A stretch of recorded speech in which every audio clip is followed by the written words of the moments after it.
बाबा की जय। जय। अवतार मेहर बाबा की जय। Beloved God, help us all to love you more and more and more and more and still yet more till we become worthy of union with you, and help us all to hold fast to Baba's daman till the very end. अवतार मेहर बाबा की जय। अवतार మెహర్ బాబాకి జై. ప్రీతం మెహర్ బాబా, నీవు ప్రసాదించిన ప్రవచన సారమును గ్రహించవలసిన తీరులో గ్రహించి సదవగాహన చేసుకుని వాటిని మా జీవనములలో ఆపాదించుకొని నిజాయితీ తోడను నిర్మల ప్రేమ తోడను వాటిని ఆచరించులాగున మా అందరినీ ఆశీర్వదించు. అట్టి ఆచరణీయత జీవన శైలిలో జీవించినట్లు మా అందరినీ అనుగ్రహించు. अवतार मेहर बाबा की जय। अवतार मेहर बाबा की जय। అందరికీ ప్రేమపూర్వక జయబాబాలు. బాబా ఈ రోజు కూడా ప్రీతముడు మనకి ఆ ప్రభుతో సహజీవనాన్ని సాగించే మహద్భాగ్యాన్ని కలిగించారు. అందుచేత ఆ దివ్య సనాతనునికి, ఏమైందమ్మా, ఆ దీన జన ఉద్ధారకునికి, ఆ సర్వోన్నతునికి మన తరపున ప్రపంచ భక్త కోటి తరపున శత సహస్ర కోటి పాదాభివందనాలు అర్పించుకుంటూ ఇందులో భాగంగా మనం ప్రవచనం 11వ భాగం చదువుతూ విపరీతించుకునే పరిస్థితిలో ఉన్నాము. ఆ క్రమంలో 9876వ పేజీ చేరుకున్నాము. అక్కడ వేదని 4 లైన్లు చెప్పుకొని ఆపాం. అక్కడ నుంచి హఫీజ్ కి అంకితం చేస్తూ అన్నటువంటి ఆ సెంటెన్స్ నుంచి పీరబాబు చదువుతారు. జాగ్రత్తగా ఆకలింపు చేసుకొని శ్రద్ధగా వినండి. నాన్న నేను హఫీజ్ కి అంకితం చేస్తూ సాగిన ఈ ఖవాళీ ముగిశాక బాబా ఇలా వివరించారు. ఇలా ఈ రోజు భగవంతుణ్ణి ప్రేమించే ప్రయత్నం చేశాం. ప్రేమను గురించి మాట్లాడుకుని ప్రేమ గీతాలు విన్నాం. ప్రపంచంలోకెల్లా ఎక్కువగా పనిలో మునిగి ఉండేది నేనే. జరగబోయే సమావేశాల గురించి చూసుకోవాలి. అదే సమయంలో అన్ని భూమికల్లోనూ పనిచేస్తుండాలి. అయినా అతి క్రియాశూన్యుణ్ణి కూడా నేనే. ఏది ఏమైనా మనం భగవంతుణ్ణి ప్రేమించాలని ఈ రోజు గట్టిగా తీర్మానిద్దాం. దీనికి కావలసిన అత్యంత ఆచరణీయ మార్గాన్ని గురించి వచ్చే సమావేశాలలో చెబుతాను. పాశ్చాత్యులు భోజనం చేస్తుండగా బాబా వాళ్ళని గమనిస్తూ కూర్చున్నారు. తర్వాత నడుచుకుంటూ కొండ దిగి దిగువ మెహరాబాద్లోని ఏర్పాట్లను పరిశీలించడానికి వెళ్లారు. సెప్టెంబర్ 20వ తేదీ ఉదయం 7 గంటలకు బాబా చాలా మంది పురుష మండలి సభ్యులను, పాశ్చాత్యులను వెంటబెట్టుకొని సాకోరి బయలుదేరారు. రాహూరిలో రోడ్డు ప్రక్కన వందల సంఖ్యలో జనం బాబా దర్శనం కోసం గుమిగూడి ఉండడం వల్ల అక్కడ కొంతసేపు ఆగారు. పిచ్చి వాళ్ల కోసం 1936-37లో నడిపిన ఆశ్రమం ఉండే స్థలాన్ని బాబా పాశ్చాత్యులకు చూపించారు. చార్లెస్ పర్దం మరికొంతమంది హాస్యభరితమైన కథలను బాబాకు వినిపించారు. డార్విన్ షా బాబాను ఫోటో తీశాడు. వారంతా ఉదయం 9:30 సాకోరి చేరుకున్నారు. ఆశ్రమవాసులంతా బ్యాండ్ వాయిస్తూ పాటలు పాడుతూ ఊరేగింపుగా వచ్చి బాబాకు స్వాగతం పలికారు. బాబా మెడలో పూలమాలలు వేశారు. గోదావరిమాయి మిగతా కన్యలు బాబా పాదాలను స్పృశించారు. పాశ్చాత్య బృందాన్ని బాబా తనతో పాటు ఆశ్రమమంతా త్రిప్పి చూపించి ఆఖరిలో ఉపాసిని మహారాజు సమాధి వద్దకు తీసుకెళ్లి ఇలా చెప్పారు. 4977 పేజీలో పైన ఒక ఫోటో ఉంది. సాకోరిలో జోసెఫ్ హెర్బ్ మరియు గోదావరిమాయితో మెహర్ బాబా, సెప్టెంబర్ 20, 1954. ఈ వృద్ధ పురుషుడు భగవదవతారం. నేను గతంలో చివరిసారిగా ఇక్కడికి వచ్చినప్పుడు సాకోరీలో ఇక అడుగు పెట్టనని చెప్పాను. కానీ మేర్వాన్ పాశ్చాత్యులను సాకోరీకి తీసుకొస్తాడని, వాళ్ళు ఇక్కడ భజనగానం చేస్తారని మహారాజు చెప్పిన విషయం నాకు గుర్తుంది. అది నెరవేర్చడానికే నేను ఇప్పుడు ఇక్కడికి రావలసి వచ్చింది. నా ప్రియమైన మీ అందరినీ ఇక్కడికి తీసుకుని రావడం జరిగింది. ఇక సాకోరీలో నా పని పూర్తయింది. 29, 30 తేదీ సమావేశాల తర్వాత వచ్చే నెలల్లో నా చివరి కార్యక్రమం జరిపిస్తాను. మౌన విరమణకు, నా ప్రకటీకరణకు, తదుపరి హింసాయుతమైన నా మరణానికి ఒకదాని వెనక ఒకటిగా త్వరగా జరిగేలా ఆ సమయాన్ని ఉపయోగిస్తాను. మీరంతా ఇప్పుడు మహారాజ్ సమాధికి మోకరిల్లండి. నేను పురాణ పురుషుణ్ణి. మహారాజు నా పైకి రాయి విసిరినప్పుడే నేను సనాతనుడన్న విషయం నాకు తెలిసింది. బాబా ఇంగ్లీష్లో చెప్పిన విషయాన్ని అక్కడి కన్యలు బాబాకు హారతి ఇచ్చే ముందు మరాఠీ భాషలో అనువదించి చెప్పబడింది.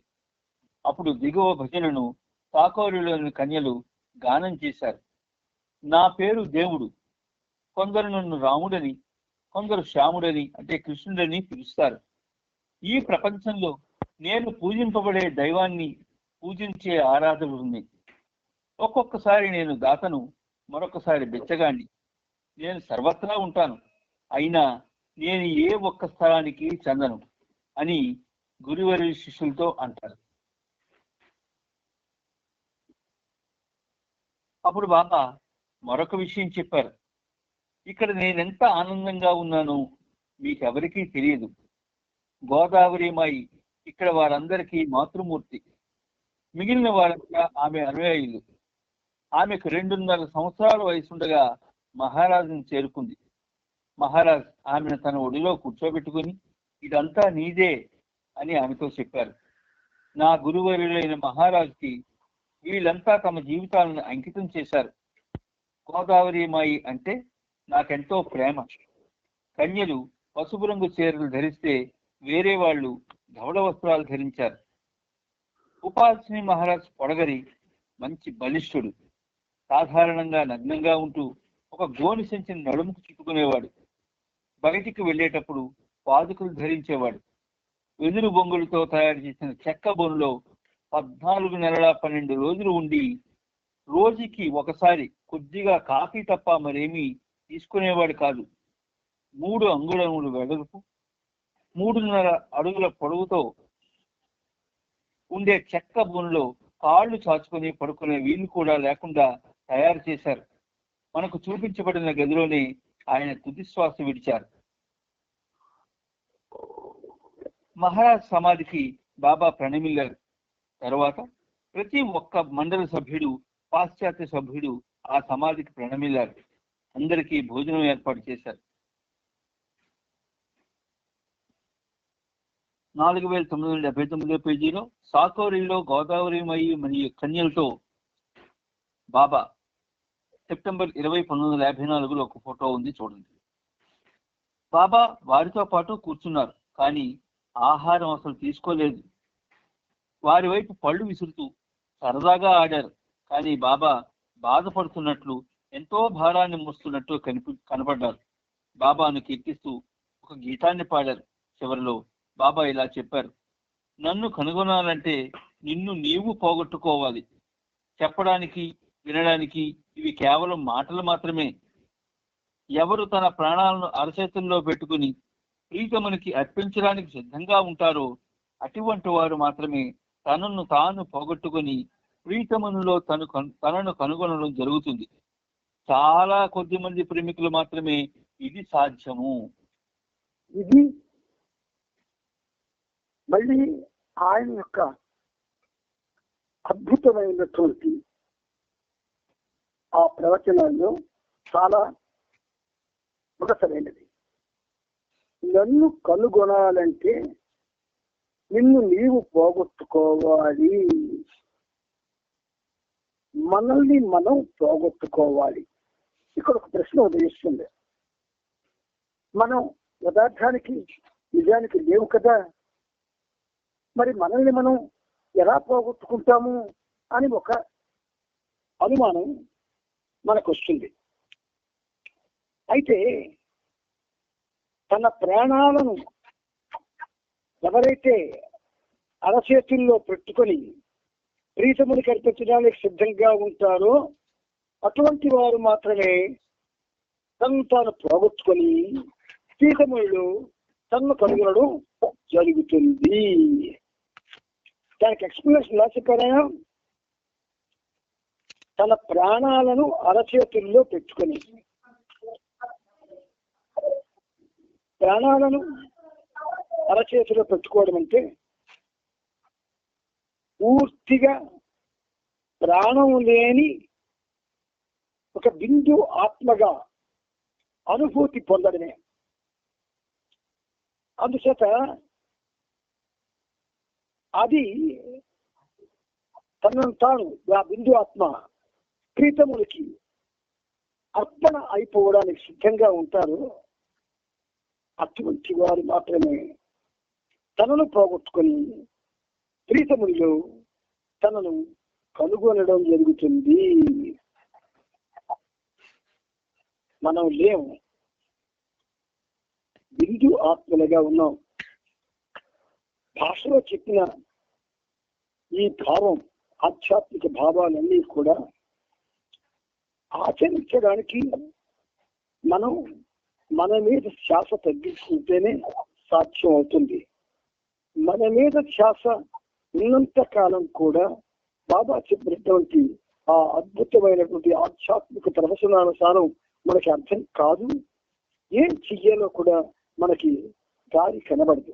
అందుచేత మిత్రులంతా జాగ్రత్తగా ప్రతి విషయాన్ని అవగాహన చేసుకోవడానికి ప్రయత్నించండి. ముందుకెళ్ళినా బాబా సుస్థిగా ఉన్న ఒక కన్య వద్దకు వెళ్లి ఆమె చేత గులాబీ రేకులు తినిపించారు. బాబా తన బృందంతో పాటు ఆశ్రమంలో స్త్రీలు నివసించే చోటికి వెళ్లారు. బాబా అక్కడున్న ఉయ్యలలో కూర్చున్నారు. మహారాజ్ కోసం బాబా గతంలో వ్రాసిన పాటను ఒక కన్య పాడి వినిపించింది. బాబా పాశ్చాత్య పురుష సభ్యులను ఒక దేవాలయానికి తీసుకువెళ్లారు. సాయిబాబా ఉపయోగించిన చేతికర్రను, కుక్క పీల్చిన గొట్టాన్ని అంటే పైపును చూపించారు. వాళ్ళు షిరిడీకి కూడా వెళ్ళవలసి ఉంది, కానీ అందుకు తగినంత సమయం లేకపోవడంతో వెళ్ళలేదు. బయలుదేరే ముందు బాబా గోదావరి మాయతో ఏ ఏ కర్మకాండలను మహారాజ్ అనుష్ఠించమని నీకు చెప్పారో అవన్నీ నియమ నిబంధనలు ఆచరించు. నవంబర్, డిసెంబర్ నెలలో సాధ్యమైతే నీవు నాకు ఒక పని చేసి పెట్టాలి. కన్యలంతా కూడా ఇలా ఉచ్చరించాలి: మెహర్ బాబాను అవతారునిగా ప్రకటించడం జరిగింది.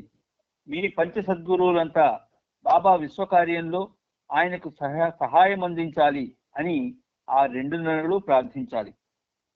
గోదావరి మాయి జీజీ బాబా కోరిక ప్రకారం చేయడానికి అంగీకరించారు.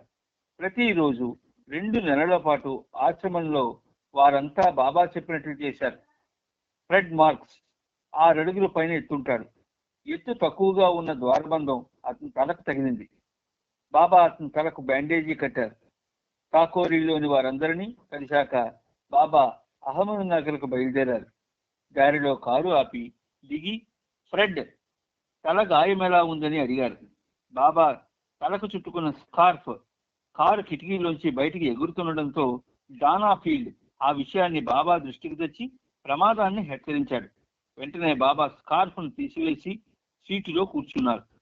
బాబా మెహరాజాద్కు, పాశ్చాత్యులు మెహరాబాద్కు వెళ్లిపోయారు.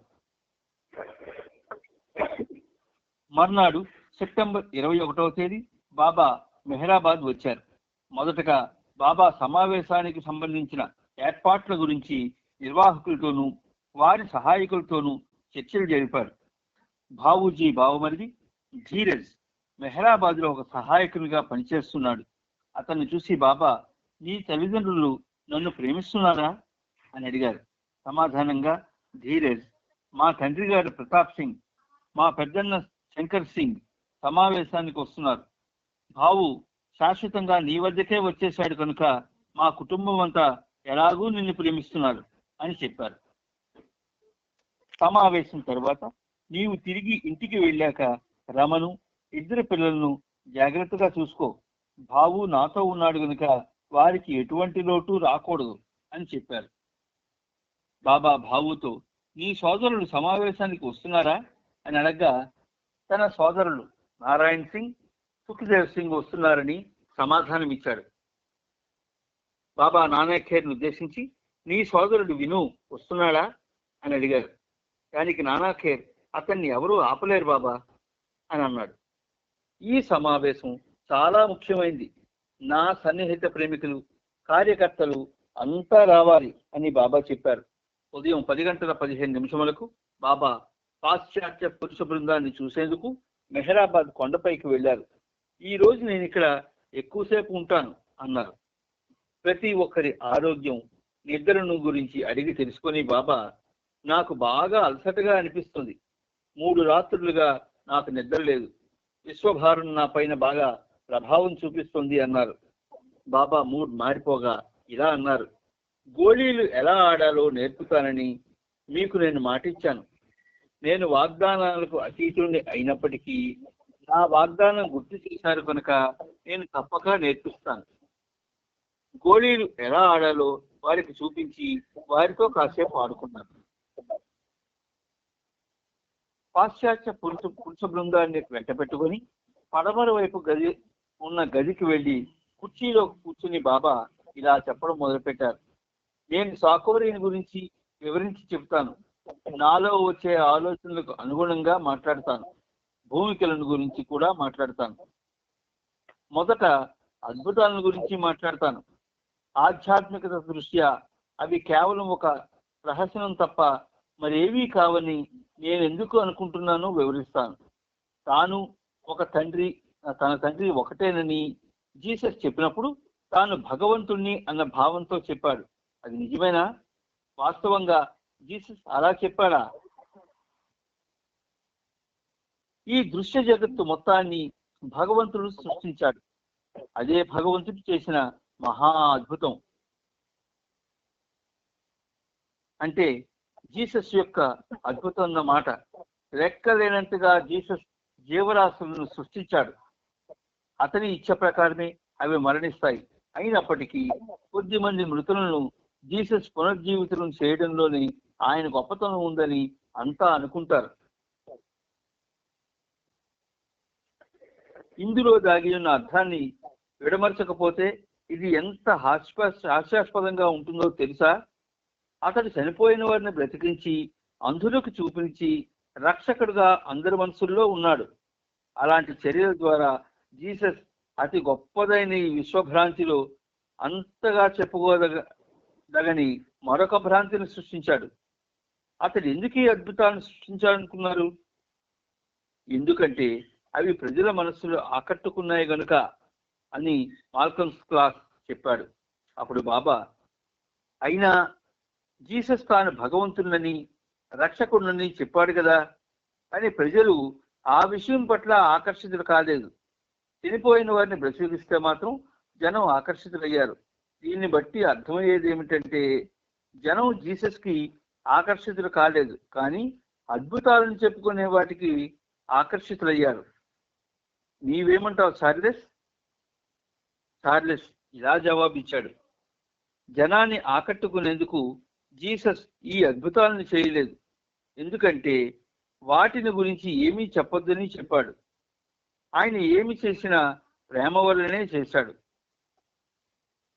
బాబా ఇంకా వివరిస్తూ, చనిపోయిన వారిని జీసస్ పునర్జీవితం చేసి ఉండకపోయినా, ఏ అద్భుతాలను చేసి ఉండకపోయినా అతడు సిలువ వేటకు గురి అయ్యి ఉండేవాడు కాదు.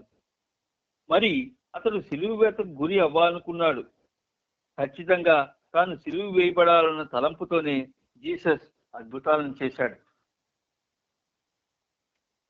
నాకు కూడా చాలా అద్భుతాలను ఆపాదించారు, కానీ నేను అద్భుతాలను చేయలేదు. అద్భుతాలకి నేను ప్రాముఖ్యతనివ్వను. ఒకవేళ నేను అద్భుతాలను చేసినట్లుగా ప్రజలు అనుకుంటే అది కేవలం వారికి నా పట్ల ఉన్న విశ్వాసం కారణంగానే జరిగాయని గ్రహించాలి. నేను ఒక అద్భుతాన్ని మాత్రం చేస్తాను. దానికి సమయం దగ్గరమవుతున్నది కూడా. నేను ఇదివరకే చెప్పాను, చనిపోయిన వారిని బ్రతికించడం కాకుండా బ్రతుకున్న వ్యక్తి తన అసత్య జీవనం పట్ల మరణించి తద్వారా భగవంతుని ప్రేమించేలా చేయడమే నేను చేయబోయే అద్భుతం. నేను పదే పదే ఇదే చెబుతూ వచ్చాను. నేను అంధులకు దృష్టి ప్రసాదించను, కానీ ఈ మాయా ప్రపంచం పట్ల ప్రజలను అంధులుగా చేసి భగవంతుని దర్శించగలిగే దృష్టిని ప్రసాదిస్తాను. ఇది చెప్పుకోవాలా? బాబా అద్భుతాలకు ప్రాధాన్యత ఇవ్వలేదు. ఒకవేళ ప్రజలు బాబా అద్భుతాలు చేశారు అనుకుంటే అది బాబా మీద ఉన్న వాళ్ళ విశ్వాసం కారణంగా జరిగాయి అని వాళ్ళు గ్రహించవలసి ఉంటుందన్నారు బాబా. అయితే నేను ఒక అద్భుతాన్ని మాత్రం చేస్తాను అని బాబా చెప్తున్నారు. అది ఏమిటి?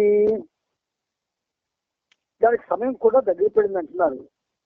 చనిపోయిన వారిని బ్రతికించడం కాకుండా బ్రతికున్న వ్యక్తి తన అసత్య జీవనం పట్ల మరణించి తద్వారా భగవంతుడిని ప్రేమించేలా చేయడమే నేను చేయబోయే అద్భుతం అన్నారు. ఇది జాగ్రత్తగా మనం అవగాహన చేసుకుంటే ఏ అసత్య జీవనాన్ని అయితే మానవులు సాగిస్తూ ఉన్నారో ఆ జీవనం అసత్యం. దాని పట్ల మానవులు మరణించాలి. అంటే అసత్య జీవనం పట్ల మరణించడం అంటే వాళ్ళు లేనట్లే లెక్క. ఆ విధంగా తమకు తాము పోగొట్టుకొని భగవంతుని ప్రేమించేలా చేయడమే నేను చేయబోయే అద్భుతం అని బాబా మనకు చెప్పారు. ఇది మనం ఖచ్చితంగా మన దృష్టిలో పెట్టుకొని అసత్య జీవనాలు సాగిస్తున్న మనం ఆ అసత్య జీవనాన్ని పోగొట్టుకొని ఆయన్ని ప్రేమించడానికే బతకాలి. నేను పదే పదే ఇదే చెబుతూ వచ్చాను. నేను అంధులకు దృష్టిని ప్రసాదించను, కానీ ఈ మాయా ప్రపంచం పట్ల ప్రజలను అంధులుగా చేసి భగవంతుడు దర్శించగలిగే దృష్టిని ప్రసాదిస్తాను. ఎంత అద్భుతమైన మాటలు చూడండి. మెహబాబా తన యొక్క మౌనం నుండి ఈ అద్భుతమైన ప్రవచనాల్లో మనకి ఎంతెంత సత్యాల్ని తెలియజేస్తున్నారో చూడండి. చాలా ముందుకెళ్ళి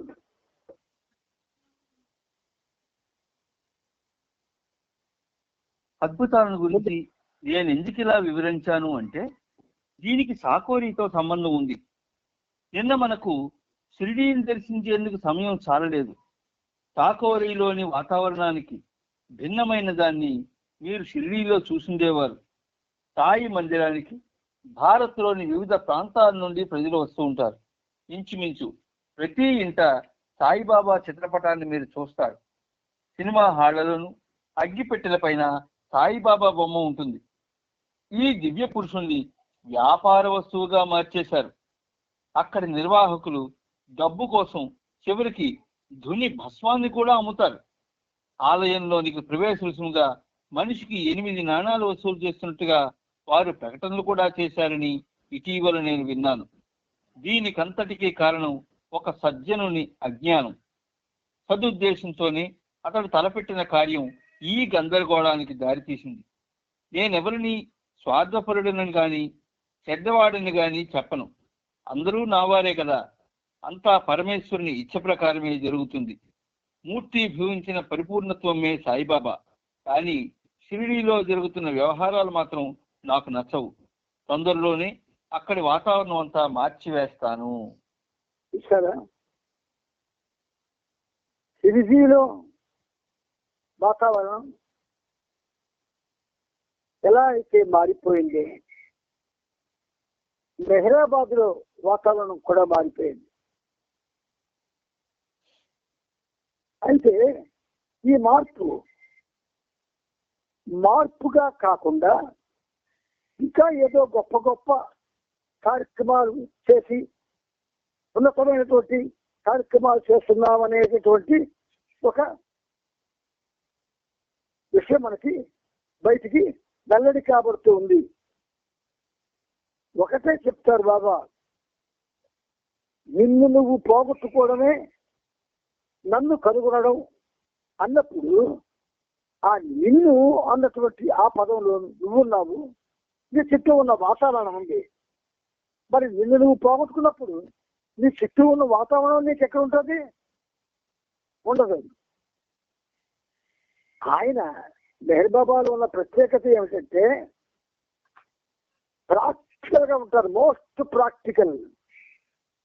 ఈ ప్రపంచంలో మెహర్ బాబా లాంటి అద్భుత అవతారమూర్తి మరి ఇక ముందు రాడు. అటువంటి వాడిని రాబోయే వాళ్ళు చూడరు. ఎందుకంటే 3 రోజుల ప్రపంచం నాశనం అయిపోద్ది కనుక మనము నాశనం అయిపోతాం. నాశనం అయిపోతాం తెలిసి కూడా ఇంకా ఆయన ప్రేమతో చెప్పిన వచనాల్ని పక్కన పెట్టి మనకి మనం ప్రాధాన్యత ఇచ్చుకుంటూ, మన చుట్టూ ఉన్నటువంటి వాటికి ప్రాధాన్యత ఇస్తూ, మన కోరికలకు ప్రాధాన్యత ఇస్తూ, మన అభిలాషలకు ప్రాధాన్యత ఇస్తూ, మన వ్యవహారాలకు ప్రాధాన్యత ఇస్తూ ఇంకా బ్రతికితే ఆ బ్రతుకు కానే కాదు. కాబట్టి బాబా ప్రేమికులందరూ కూడా వాళ్ళని వాళ్ళు పోగొట్టుకోవాల్సి ఉన్నది. ఆ పోగొట్టుకోవడానికి ఏం చేయాలి? వాళ్ళ అసత్య జీవనం పట్ల వాళ్ళకి ఒక చక్కటి అవగాహన వచ్చి తీరాలి. అసత్య జీవనంలో మనం చేసే పనులన్నీ కూడా అసత్యమే. మరి ఆ అసత్యమైనటువంటి ఆ పనులకు ఎన్నేళ్ళు మనం అలాగా ఒగ్గిపోయి ప్రపంచం 3 రోజులు నాశనం అయిపోయే వరకు మనం నాశనం అయిపోయే వరకు వెయిట్ చేస్తామా? ఒకటి. రెండవది, ఆయన స్పష్టంగా చెప్పాడు, కేవలం మిమ్మల్ని మీరు పోగొట్టుకుంటే నన్ను కనుగొన్నట్లే కనుగొందురు అని చెప్పాడు. మరి పోగొట్టుకోవా? ఆలోచన. మనల్ని మనం పోగొట్టుకోవడం అంటే బాబాకి దగ్గర అవ్వడం. అది ఇప్పటికి కూడా ప్రయత్నించడం రావా? ఇలాగే ఉంటావా? అది నీక బాబా చూపిస్తున్నాడు. ఎందుకంటే నన్నెవడు మార్చలేడు. నేను బాబాతో ఉంటాను. బాబా చెప్పినట్లుగా నేను నా జీవితాన్ని మలుచుకుంటాను. అందుకోసం సాయశక్తిగా నేను కృషి చేసి ఆ ప్రభు సహాయాన్ని పొందుతాను అని అనుకుంటే నన్నెవడూ మార్చలేడు. అలా అనుకోవడం లేదు. మనం భ్రమ, భ్రాంతి, మాయ వీటి యొక్క శృంఖలాలలో మనం బందీలైపోయాం. అందుకని ప్రియ మిత్రులారా, బాబా మాటల్లో ఉన్నటువంటి సూక్ష్మ అంశాలన్నీ కూడా మీకు బాబా వివరిస్తున్నారు. దేనికోసం? మనం ఏమిటో, మనం ఏమి కావాల్సిందో అది మనకి ఆయన తెలియజేసి ఆ విధంగా మనం ఉండాలని కోరుకుంటున్నారు. ఇది అందరూ గ్రహించి అందుకు అనుగుణంగా జీవితాలను మలుచుకుంటే ఆయన చాలా సంతోషిస్తారు. ముందుకెళ్ళినా అసలు జరిగింది ఏమిటంటే, నేను ఇందాక చెప్పిన సజ్జనుడు బివి నరసింహస్వామి నాసిక్ లో నేనుండగా నా వద్దకు వచ్చి, బాబా, నేను నీ వద్ద ఉండి నీ జీవిత చరిత్ర రాద్దామనుకుంటున్నాను అని చెప్పాడు.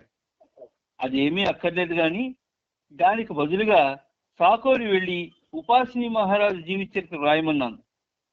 నా చరిత్రను రాయనక్కర్లేదని అతనితో చెప్పాను. దానికి అతడు నొచ్చుకుని సాకోరి వెళ్ళాడు. అక్కడ కొన్నాళ్ళుండి సాకోరి జ్ఞాని, సేజ్ ఆఫ్ సాకోరి అనే పుస్తకాన్ని వ్రాశాడు.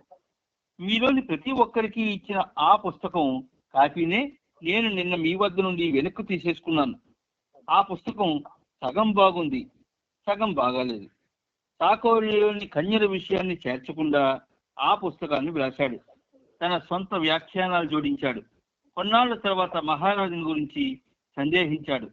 తొదకి ఉపాసిని విడిచిపెట్టి అక్కడి నుంచి వెళ్ళిపోయి మహారాజ్ ఆశ్రమంలోని కన్యలను గురించి ఇంకా ఏవేవో విషయాలపై పుకార్లు వ్యాప్తి చేశాడు. సాకోరి నుండి అతడైతే వెళ్ళిపోయాడు గాని పుస్తకం మాత్రం ప్రచురించబడింది. అతడు షిరిడి వెళ్ళేసరికి సాయిబాబా శరీరంతో లేనే లేడు. స్థానికంగా ఉన్న ప్రజల నుండి సాయి చేసిన అద్భుతాలను గురించి సమాచారం సేకరించి ఆ అద్భుతాలను గురించి చిన్న పుస్తకం రాశాడు.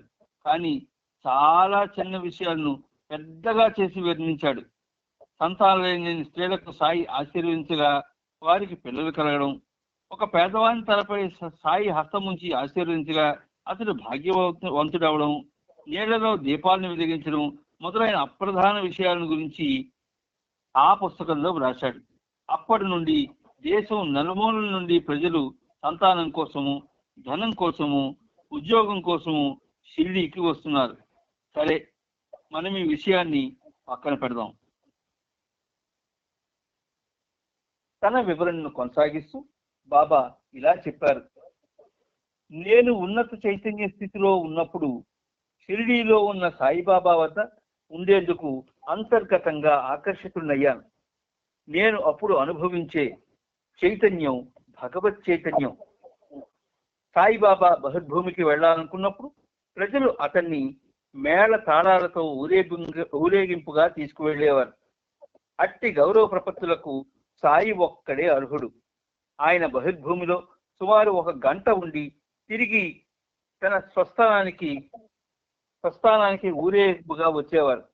మొదటిసారిగా నేను అక్కడికి వెళ్ళినప్పుడు 1915లో కొన్ని నెలలుగా నిద్రపోకపోవడంతో నా కళ్ళు ఎర్రగా రక్తాక్షుల్లా ఉన్నాయి. సాయి ఊరేగింపులో నడిచి వస్తుండగా నేను వంగి నా శిరస్సును ఆయన పాదాలపై ఉంచి నమస్కరించాను. అప్పుడు సాయి బిగ్గరగా, నీవు భగవంతుడివి అనే అర్థంతో పర్వర్దిగార్ అంటూ నన్ను సంబోధించి షిరిడీలో ఆ సమయంలో ఉపాసిని ఉన్న స్థలాన్ని నాకు చూపిస్తున్నట్టుగా ఆ దిశలో చేతిని చూపించారు. అప్పుడు నేను ఉపాసిని మహారాజ్ కూర్చున్న చోటికి వెళ్ళాను. ఆయన బాగా కృషించి నీరసంగా ఉన్నారు. ఉపాసిని నన్ను చూసిన మరుక్షణం ఒక రాతిని తీసుకొని నాపైకి విసిరి కొట్టారు. అది నా నుదిటిని తాకింది. ఆ రాయి నాకు తగలడంతోనే నేను నా మామూలు చైతన్య స్థితికి చేరుకున్నాను. అప్పుడు ఆయనతో కలిసి నేను సాకోరి వెళ్ళి కొన్నాళ్ళు ఉన్నాను. అలా అక్కడికి వెళుతూ వస్తూ 7 సంవత్సరాలు ఉపాసినితో గడిపాను. ఆ రోజులలో సాకోరి ఇప్పుడు మీరు చూస్తున్నట్లుగా లేదు. ఆ ప్రాంతం అంతా నిరుపయోగంగా ఉండి ఉపాసిని ఉండేందుకు ఒక చిన్న గుడిసె మాత్రం ఉండేది. అక్కడ దుర్గాబాయి అనే ఒక స్త్రీమూర్తి ఉండేది. ఆమె ఉపాసిని నన్ను ఒకేలా ప్రేమగా చూసుకునేది. జనం వస్తుండేవారు. ఉపాసిని జన్మతః బ్రాహ్మణుడు కనుక ఎక్కువగా బ్రాహ్మణులే అక్కడికి వచ్చేవారు. ఈ విషయాన్ని ఇక్కడితో ఆపి భూమి గురించి చెప్పనా? ఎవరు మాట్లాడలేదు. నాకేదైనా ఒకటే అంటూ బాబా ఇలా చెప్పసాగారు. జీసస్ కు గురువు ఎవరు? Baptist John. జాన్ శిష్యులకు సరైన తిండి, వసతి సౌకర్యాలేవి ఉండేవి కావు. అటువంటిది జీసస్ శిష్యులు మంచి ఆహారం తింటూ సౌకర్యవంతమైన వసతి సదుపాయాలు అనుభవించడం చూసి జాన్ శిష్యులు అసూయపడేవారన్న విషయం మీరు చదివే ఉంటారు. చరిత్ర ఎలా పునరావృతం అవుతుందో నేను వివరిస్తాను.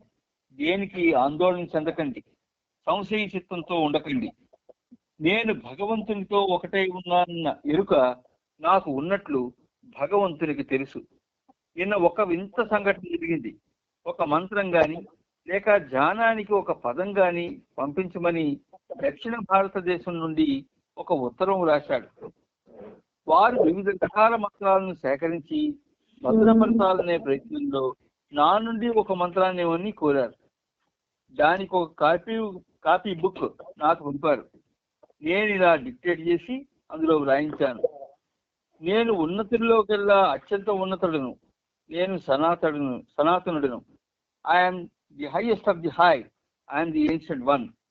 ఆ పుస్తకంలో వ్రాసిన దాని కింద నేను సంతకం చేశాను. ఇటువంటి ప్రకటన కింద బాబా స్వయంగా సంతకం చేయడం ఇదే ప్రథమం అని ఏరికి చెప్పాడు. ఆఫీసులో భద్రపరిచేందుకు ఇటువంటి మరొక కాపీ పైన కూడా సంతకం చేయమని ఏరిచ్ బాబాను అడగగా బాబా అలాగే సంతకం చేశారు. ఇక బాబా ఇలా చెప్పారు, నేనేమిటో ఎందుకు చెప్పకూడదు? దైవీ సంబంధమైన నిజాయితీ కోరేది అదే. బాప్టిస్ట్ జాన్ అద్భుతమైన వ్యక్తి. ఆయన తన ప్రాణాలనే అర్పించాడు. జీసస్కే అతని గురువు. జీసస్ తనంతట తాను సిలువ వేతను స్వీకరించాడు. గత రాత్రి నేను 10 లక్షల సార్లు మరణించాను. ఈ రోజు ఉదయం నాకు తనలో ఎంతో భారంగా అనిపించింది. మీ వద్దకు వచ్చే నా ప్రయాణం రద్దు చేయాలనుకున్నాను, కానీ ఇంతలోనే నా ఆరోగ్యం బాగైంది.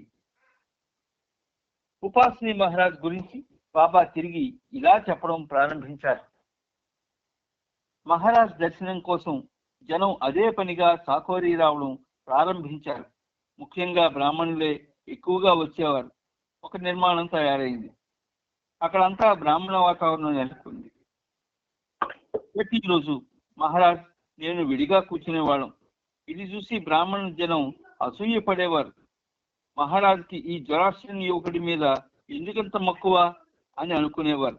క్రమక్రమంగా మహారాజ్ గురించి చిన్నగా సూచనలు చేసేవారు.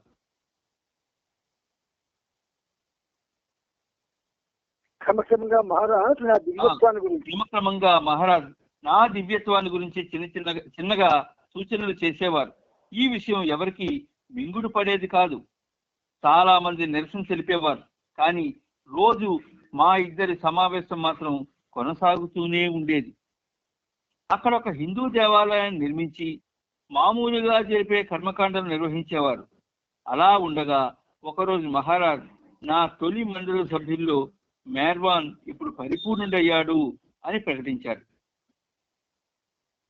ఈ ప్రకటన చేసే సమయానికి రంజు, ఆది సీనియర్ ఇంకా మరికొంతమంది అక్కడే ఉన్నారు.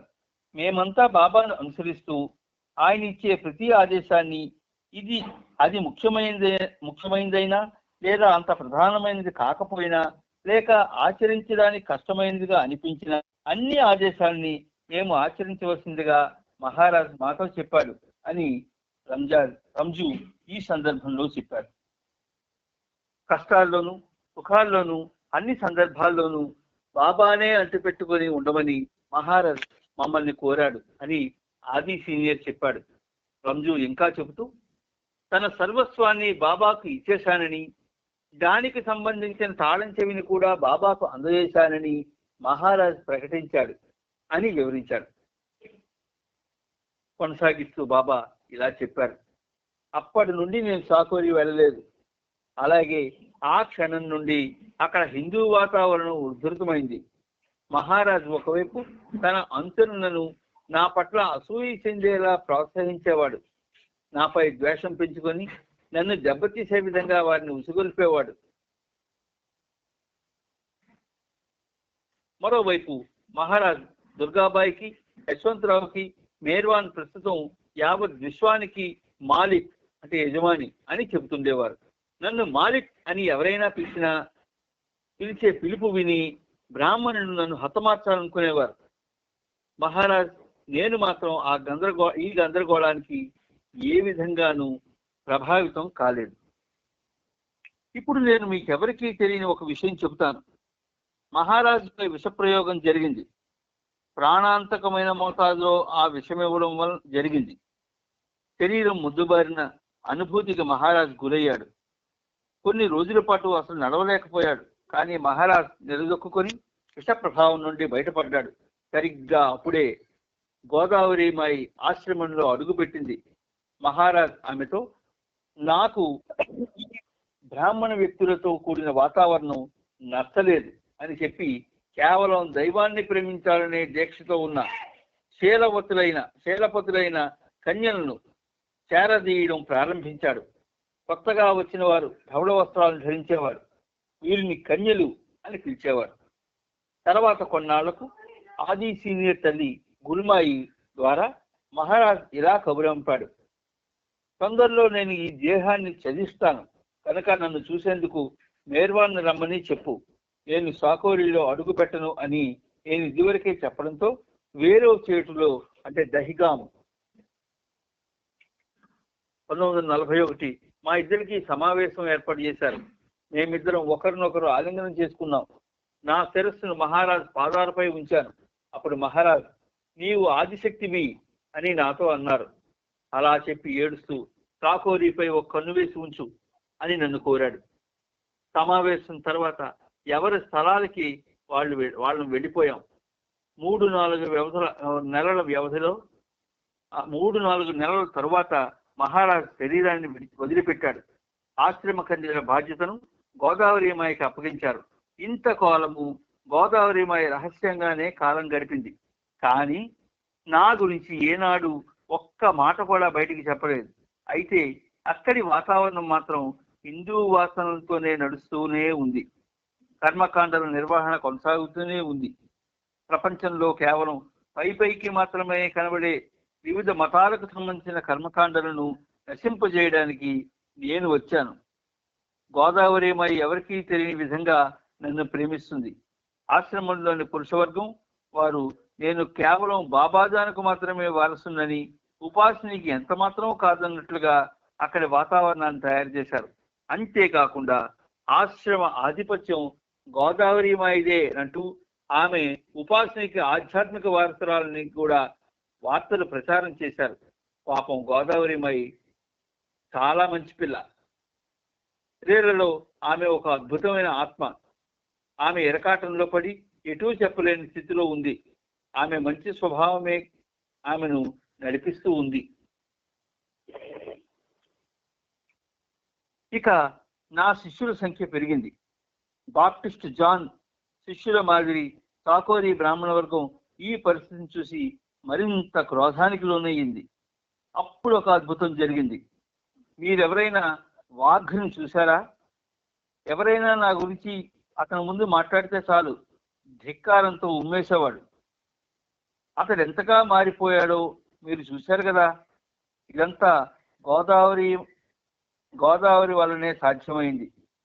ఆమె ప్రేమ ప్రభావంతో అక్కడి బ్రాహ్మణ వాతావరణం పూర్తిగా మారిపోయింది. చివరికి ఆమె నన్ను అహ్మద్నగర్లో కలుసుకొని నన్ను ఠాకూరీ రమ్మని ఆహ్వానించింది. ఠాకూరీని ఒక కంట కనిపెడతానని మహారాజుకి నేను ఇచ్చిన మాట నిలబొట్టుకునేందుకు యశ్వంతరావు గృహప్రవేశాన్ని సాకుగా తీసుకొని ఠాకూరీకి వెళ్ళాను. వాఘ్ యొక్క అంచెలకి ఇది నచ్చలేదు. ఎందుకంటే గోదావరిమాయి బాబాకు ప్రణమిలితే ఇక పరిస్థితి ఎలా ఉంటుందో అని వారికి దిగులు. గోదావరిమాయికు నాకు స్వాగతం పలికి నా పాదాలపై శిరస్సు ఉంచింది. నాకు పూలమాలలు సమర్పించి మహారాజ్ కూర్చునే ఊయలలో నన్ను కూర్చోబెట్టింది. ఊయలలో కూర్చొని ఊగే సాంప్రదాయం కృష్ణుడి నుండి వచ్చింది. కృష్ణుని తల్లి అతన్ని ఊయల్లో ఊపేది. గోపికలు కూడా అతన్ని ఊయల్లో కూర్చోబెట్టేవారు. అలా ఊయల్లో కూర్చోవడం పరిపూర్ణ సద్గురువులకు ప్రస్తుతం ఒక సాంప్రదాయం అయింది. వారిని అందులో నిద్రపుచ్చేందుకు కాదు, కానీ ఇదొక రకమైన జోలపాడే పద్ధతి.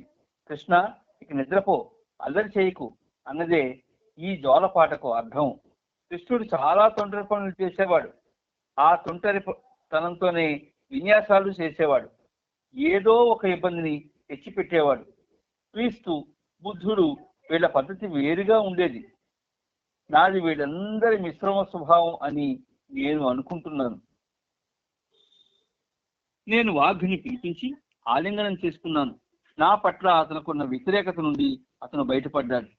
అతని బృందం వారిని అందరినీ నేను ఆలింగనం చేసుకోవడంతో వారంతా కరిగిపోయారు. గోదావరిమాయికి నా పట్ల ఉన్న ప్రేమను స్పష్టపరచడంతో వాతావరణంలో అప్పటి వరకు ఉన్న అడ్డంకులని తొలగిపోయాయి. సెప్టెంబర్ 12వ తేదీ దర్శనంలో మీరు చూసినట్లుగా గోదావరిమాయి, ఆమెతో పాటు ఠాకూరీ పురుషవర్గం అంతా హాజరయ్యారు. ఇప్పుడు వాళ్ళంతా నన్ను ప్రేమిస్తారు. అవతారంగా నన్ను గుర్తించారు.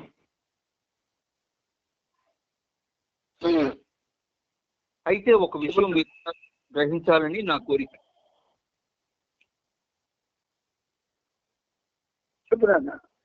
నరసింహస్వామి సృష్టించిన అద్భుతాలు, మహత్తులకు సంబంధించిన వాతావరణం ఇంకా ఠాకూరీలో కొనసాగుతోంది. షిరిడీలో ఉన్నంతగా మాత్రం కాదు. మీరు గందరగోళానికి గురి కాకూడదనే ఉద్దేశంతో ఠాకూరీలో ఆశ్రమవాసులు మీకు ఇచ్చిన పుస్తకాలను నేను మీ నుండి తీసేసుకున్నాను. ఈ పుస్తకాల్లో వ్రాసినట్లు చిన్న చిన్న విషయాల ద్వారా ఉపాసిని వ్యక్తిగత హోదాను పెంచాలని వారి ప్రయత్నం. వారి ఉద్దేశం మంచిదే, కానీ నేను ఇలాంటి ప్రయత్నాలను తుదముట్టిస్తాను. భగవంతుడు, ప్రేమ, సత్యం, పవిత్రత ముఖ్యం. ఆశ్రమంలో జరిగే అసంబద్ధపు కార్యకలాపాలకు వీటికి ఎటువంటి సంబంధము లేదు. కేవలం ఆచారం పేరుతో అవగాహన లేని హృదయంతో ఆచరించే మత కర్మలకు, కర్మకాండలకు ఇవి లొంగని విషయాలు.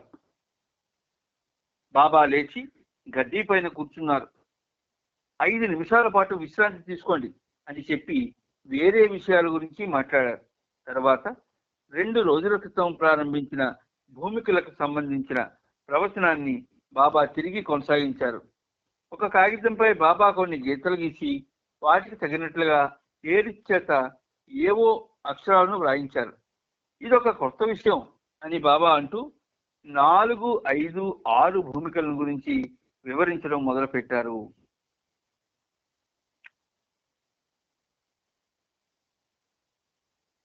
నాలుగవ చైతన్య భూమిక అనేది సూక్ష్మ మానసిక భూమికల మధ్యన ఒక కూడలుగా వ్యవహరిస్తారు. దీనిని ఆస్థాన లేక ప్రవేశ ద్వారం అని కూడా అంటారు. ఇక్కడ మంజిల్ గాని ముఖాము గాని ఉండవు. సూక్ష్మ ప్రపంచపు అనంత శక్తి కోరికలు, మనోమయ ప్రపంచపు భావనలు, ఉద్వేగాలు ఈ కూడలిలో తమ ప్రభావాన్ని ప్రత్యక్షంగా చూపిస్తాయి. ఈ కూడలిలో ఉన్న ఆత్మ సూక్ష్మ భూమికలో గాని మనోమయ భూమికలో గాని ఉన్నట్టుగా కాకుండా సూక్ష్మ భూమిక యొక్క సమస్త శక్తులు మరియు మనోమయ భూమిక యొక్క సమస్త ప్రభావాలు ఆత్మతో విడవకుండా కలిసే ఉంటాయి. అక్కడ మంజిల్ లేదు. ఈ స్థితిలో కోర్కెలకు వాటిని సఫలం చేసుకోగల సామర్థ్యానికి ఆత్మ ఎంతగా ప్రభావితమై ఉంటుంది అంటే ఆధ్యాత్మిక ఉన్నత శిఖరాల నుండి ఆత్మ అత్యంత లోతైన అగాధాల్లోకి జారిపడిపోయే ప్రమాదం ఉంటుంది.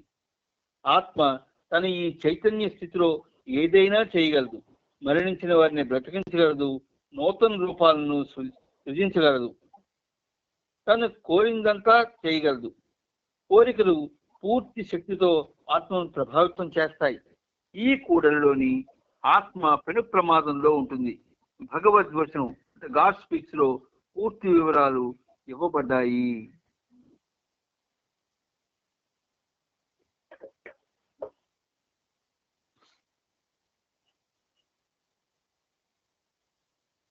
జై బాబా. జై బాబా. ఇది కొంచెం వివరిస్తే బాగుంటుందేమో.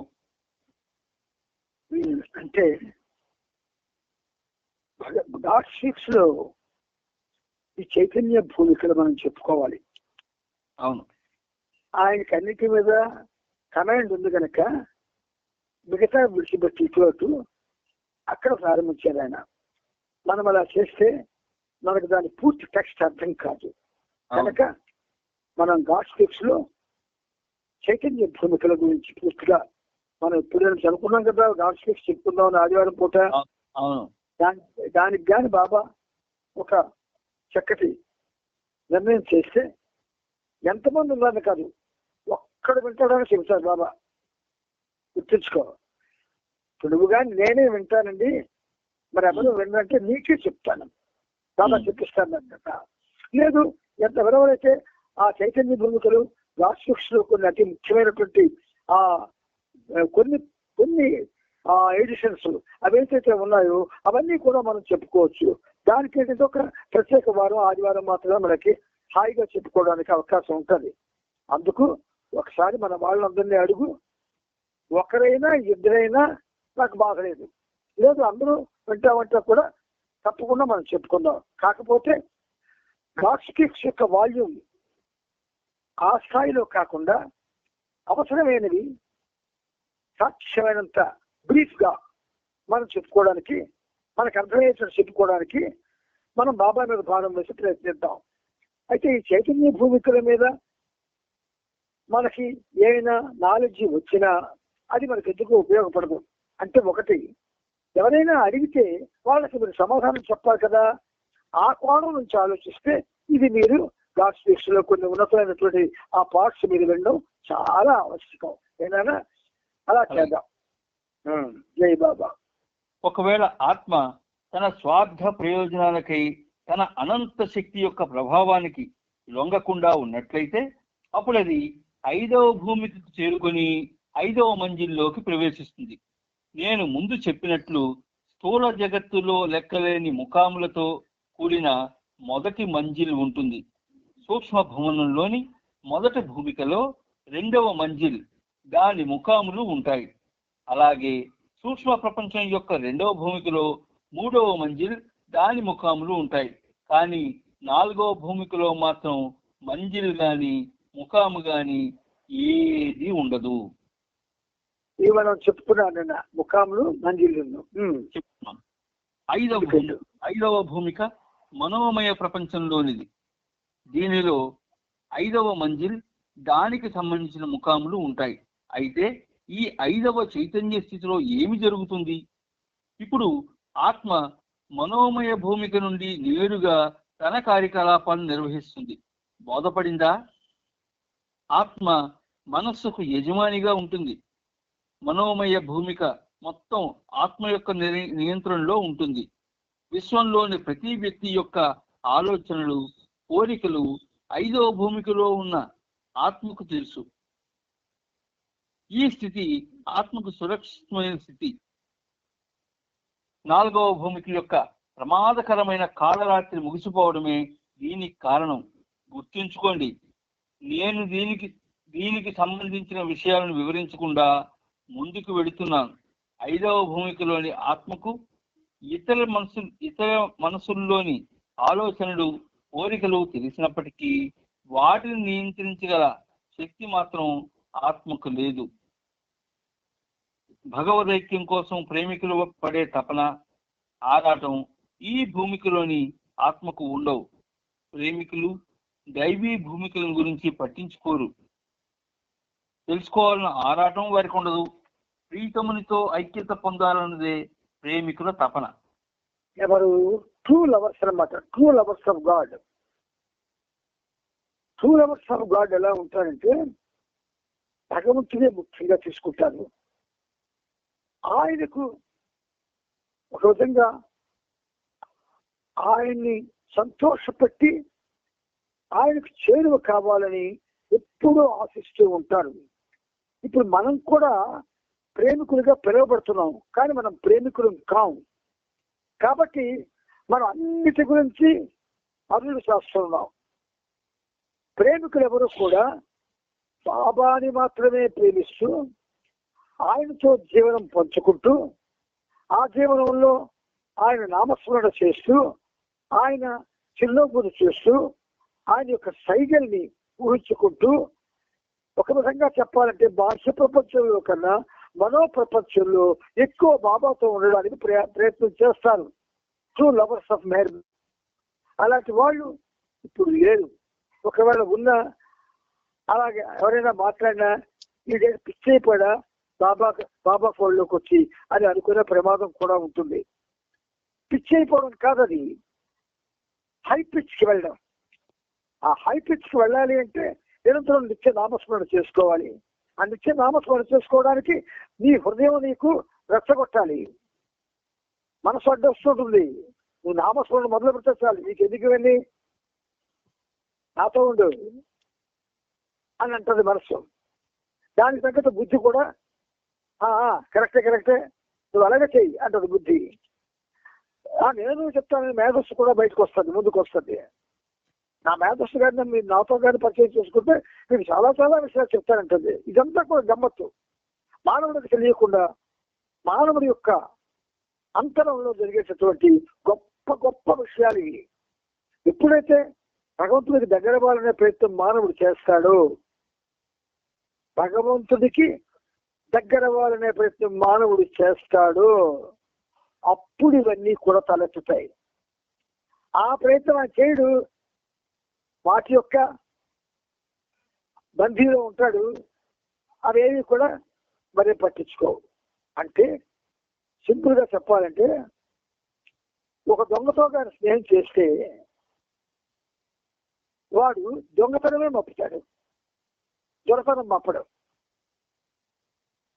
ఎంచేత ఎప్పుడైనా వాడికి కూడా సహాయపడతాడని. మానవ శరీరం ఒక అద్భుతమైనటువంటి మహోన్నతమైనటువంటి ఒక చక్కటి, దాన్ని ఏమనొచ్చంటే దేవస్థానం అనొచ్చు.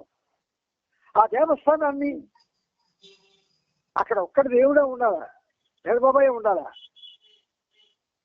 ఈ ఏ ఆత్మ అయితే హిందూ ఆత్మ ఆ బాబా కోసం తప్పిస్తుందో అది అక్కడ ఉండాలి. అప్పుడు చాలా వింత వింత అనుభవాల్ని మనం అనుభవించడానికి ఆస్కారం లభిస్తుంది.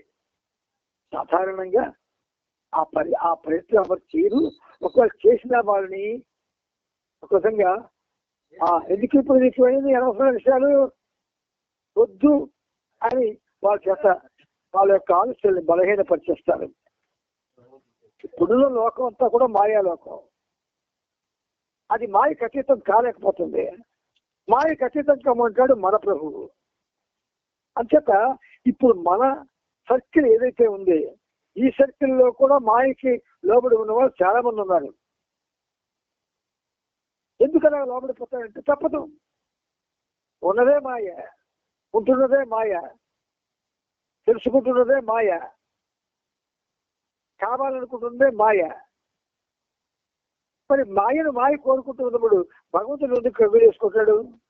లేదా భగవత్ సంబంధమైన విషయాలు ఎందుకు కలుగు చేసుకుంటాయి? కలుగు చేసుకోవు. నువ్వు ఎప్పుడైతే మాయకి దూరం వాళ్ళని ప్రయత్నం చేస్తావో మనసు భయపడుతుంది. భయపడి నీ మీద అనేక రకాల ఒత్తిడి తెస్తుంది. మన మనసు మనల్ని లోపరుచుకోవడానికి ఎన్నో టెక్నిక్స్ ఉపయోగిస్తుంది. అంచేత మనం ఈ ప్రయత్నంలో గాడ్ స్పీక్స్ లో కొన్ని ముఖ్యమైన చాప్టర్స్ మనం పూర్తిగా కాకుండా ఎక్కడెక్కడ అవసరమో అవన్నీ తెలుసుకోగలిగితే కొంచెం మనలో ఈ భౌతిక భావాలు అంతరించి బాబా యొక్క ప్రేమ భావాలు, ప్రీతముని యొక్క ఉన్నతమైనటువంటి ఆధ్యాత్మిక సత్యాలు మనల్ని కొంచెం అవి ఒక విధంగా ఇలా టచ్ చేస్తాయి. టచ్ చేస్తే చాలు మనకి చక్కటి మేలు జరుగుతుంది. అంచేత టైం అయిపోతుందన్నా నానా? సమయం అయిపోయింది. సరే సరే. జై బాబా నాన్న. జై బాబా. జై బాబా. మెహర్ బాబా की जय. మెహర్ బాబా की जय. అందరికీ జై బాబా. జై బాబా. జై బాబా.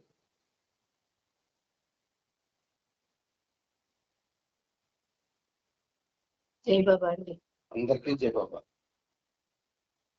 जय बाबा. अवतार मेहर बाबा की जय.